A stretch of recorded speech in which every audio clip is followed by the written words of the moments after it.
আমি যখন ইসলাম ধর্ম গ্রহণ করি তখন আমার এলাকার মুসলমানদের প্রতি আমার একটা ক্ষোভ ছিল। ক্ষোভটা ছিল এইটা যে আমি যে হিন্দু, আমাকে দাওয়াত দেয়নি কেন এতদিন পর্যন্ত। আসসালামু আলাইকুম ওয়া রাহমাতুল্লাহি ওয়া বারাকাতুহু। আলহামদুলিল্লাহ, আল্লাহর কাছে লাখো শুকরিয়া যে আল্লাহ তাআলা আমাকে হেদায়েত দিয়েছেন। এই হেদায়েতের পথে আসার যে গল্প, ছোট একটা গল্প আমার আছে, সেই গল্পটা আপনাদের সঙ্গে আমি শেয়ার করতে চাই। তো আমার পূর্বের নাম ছিল শ্রী প্রহ্লাদ চন্দ্র শীল। আমার বাসা হচ্ছে রাজশাহী চাঁপাইনবাবগঞ্জ, নাচল থানা। আমার বাবার নাম হচ্ছে শ্রী প্রণয় চন্দ্র শীল, মাতা শ্রীমতী শোভা রানী।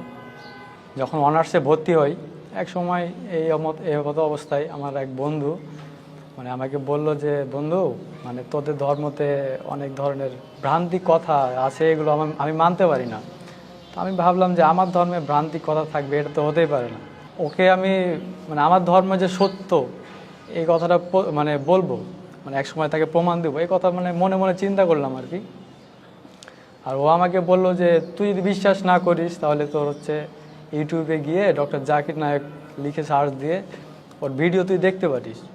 এক সময় ইউটিউবে স্ক্রলিং করতে করতে হঠাৎ একটা ভিডিও আসলো ডক্টর জাকির নায়েকের। ওইখান থেকেই আর কি আমার ওই জাকির নায়েকের ভিডিও দেখা শুরু। এর থেকে ইসলাম সম্বন্ধে জানা, আমি যে একটা ভুলের মধ্যে আছি এইটা একটা জানা।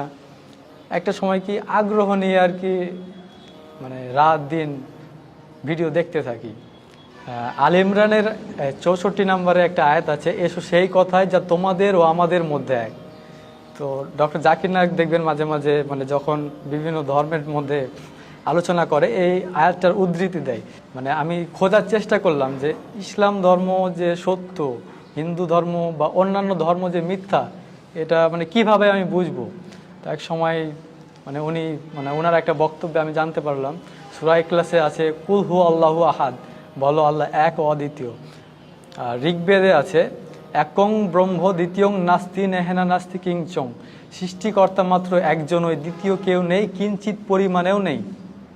তখন আমার মাথায় চিন্তা আসলো যে সৃষ্টিকর্তা যে একজন, কিন্তু আমরা তো অনেক ধরনের মূর্তির পূজা করি, তাহলে এগুলো কোত্থেকে আসলো? অথচ বেদে আছে নাচ্চি কাচ্চি জাদিতা না জাদিপা নাস্তি প্রতিমা আস্তিক, সৃষ্টিকর্তার কোনো প্রতিকৃতি নেই, কোনো ছবি নেই, কোনো মূর্তি নেই, কোনো ফটোগ্রাফি নেই, কোনো আইডলস নেই। তাহলে আমরা কেন এই ভ্রান্তিক বিষয়গুলো নিয়ে পড়ে থাকবো? আমার চিন্তা ভাবনা শুরু হলো, আরও জানলাম। হিন্দু ধর্মের কল্কি অবতার নামে একটা বই আছে, ওই কল্কি অবতারে একটা শেষ অবতার যার নাম হবে নরসংসা। নরসংসা অর্থাৎ প্রশংসিত ব্যক্তি। প্রশংসিত ব্যক্তিকে আপনি যদি আরবিতে নিয়ে যান তাহলে হবে মোহাম্মদ অর্থ হচ্ছে প্রশংসিত ব্যক্তি। ওই থেকে আর কি মনের মধ্যে একটা খটকা যে আরেকটা মন্ত্র আমি পেলাম কল্কি অবতারে, লা ইলাহা হরিতি পাপং ইল্লো ইলাহা পরম পাদম জন্ম বৈকুণ্ঠ অপরিণীতি জপি নাম মোহাম্মদম। এখানে আল্লাহর কথা আছে, রাসূল সাল্লাল্লাহু আলাইহি সাল্লামের কথা আছে। তখন আর কি আমি পুরোপুরি শিওর হয়ে গেলাম। তারপরে আরও মন্ত্র আছে, হতারমিন্দ্র মহাসুরেন্দ্র অল্লং জ্যেষ্ঠং শ্রেষ্ঠং পরমং ব্রহ্মং অল্ল রাসূল মোহাম্মদং অল্ল লাল্লিকতং। এই ধরনের এই মন্ত্রগুলোতে আর কি কল্কি অবতারে মোহাম্মদের, আমাদের যে নবী, শেষ নবী মুহাম্মদ সাল্লাল্লাহু আলাইহি সাল্লামের কথা আছে। এগুলো ধীরে ধীরে আমি বুঝতে পারলাম শুধু যে ইসলাম ধর্ম সত্য এই কথাটা যাচাই করিনি যে খ্রিস্টান ধর্ম কেন সত্য নয়, বৌদ্ধ ধর্ম কেন সত্য নয়। সবগুলো ধর্ম যাচাই করতাম। বিভিন্ন পাদ্রীরা প্রশ্ন করতো ডক্টর জাকির নায়েককে, বিভিন্ন ধর্মের যাজকরা আসে প্রশ্ন করতো যে ডক্টর জাকির নায়েক যেসব উত্তর দিতেন কোরআন হাদিস থেকে আশ্চর্যজনক। ইসলাম ধর্ম যে সত্য এটা যে তিনি বুঝিয়েছেন এই কথাটা এইটা আমার মাথায় গেঁথে গিয়েছিল। এরপরে আমি ইউটিউবে একটা চ্যানেল পেলাম হেদায়েতের পথে। এখানে গিয়ে এক আমার দিনী ভাই আব্দুর রহমান ভাইয়ের ওনার সাক্ষাৎকারটা আমি দেখলাম। আল্লাহর কসম, আল্লাহর কসম, এই ভিডিওটা দেখার পরে আমার এই মুহূর্তে ইসলাম ধর্ম গ্রহণ করতে হবে এরকম একটা চিন্তা ভাবনা আর কি। ওনার নাম্বারটা নিলাম, নাম্বারটা নিয়ে ফোনে সেভ করে রাখলাম। তো তার পরের দিন আমি মাঠের মধ্যে গিয়ে ভাইকে ফোন দিলাম, বাড়িতে থাকলে হয়তো কেউ জানবে, বা আমার কথা শুনে হয়তো কেউ আমাকে বিভ্রান্ত করার চেষ্টা করবে। তো আমি ফোন দিলাম ভাইকে, ভাইয়ের সঙ্গে যোগাযোগ হলো।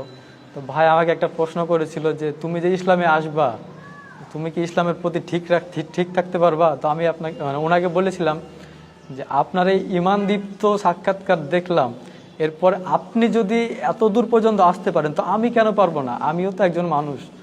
তো উনি বলল আচ্ছা ঠিক আছে। তারপরে ওনার কাছে আমি কলেমা শাহাদাত পড়লাম। ইসলাম ধর্ম গ্রহণ করার পরে প্রায় 3 মাস মতো বাসায় ছিলাম।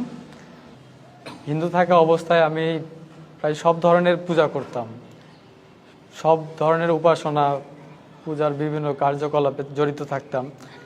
গ্রামের যত অনুষ্ঠান হতো মানে সবগুলোই আর কি পালন করার চেষ্টা করতাম, পালন করতামও। তো এই মতো অবস্থায় ইসলাম ধর্ম গ্রহণ করার পর আমি ওইগুলো থেকে ফিরে আসছি। একটা সময় পরিবার হয়তো হালকা বুঝতেছে যে একটা সময় এত কিছু পালন করতে